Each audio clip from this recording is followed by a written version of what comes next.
आज म काठमाडौँको एउटा क्याफेमा बस्दाखेरि यस्तो कुरा नोटिस गरेँ जुन चाहिँ क्याफे ओनरहरूले चाहिँ त्यो कुरालाई नेग्लेक्ट गरिरहनु भएको छ। सो म आफ्नो वर्कको लागि भनेर त्यहाँ क्याफेमा बसिरहेको थिएँ अनि कपाल walked in.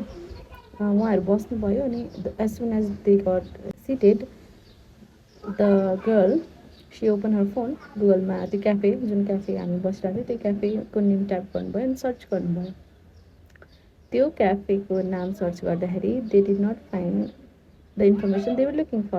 They were disappointed because there was no website.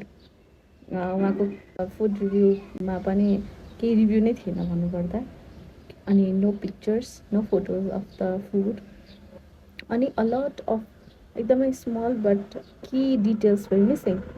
त्यो कारणले गर्दाखेरि the couples left. I was observing them because they were near to me, but ओनरलाई केही आइडिया नै छैन। ओनर काउन्टरमा चुपचाप बसिरहेको छ आनन्दले। कस्टमर आयो अनि गइसक्यो विदाउट अर्डरिङ एनिथिङ भन्ने कुरा उसलाई थाहा नै छैन। So most of young customers in Kathmandu they decide before entering the cafe.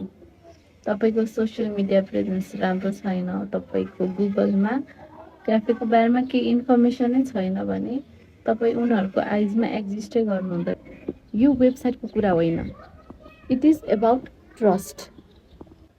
अनि त्यसपछि मैले त्यो ओनरलाई तपाईँले क्याफेको प्रोफाइल सेटअप गर्नुभएको छ कि छैन गुगलमा भनेर सोधेँ। उहाँले छैन, किन त्यो पर्छ र भन्नुभयो। हो पर्छ। यदि तपाईँले काठमाडौँमा क्याफे ओन गर्नुहुन्छ भने आज नै तपाईँले गुगलमा आफ्नो क्याफेको नेम सर्च गरेर हेर्नुहोस्। तपाईँले जे देख्नुहुन्छ आफ्नो क्याफेको बारेमा हो कस्टमरहरूले पनि त्यही नै देख्नुहुन्छ। त्यही नै हो तपाईँहरूको इम्प्रेसन कस्टमरमाथि।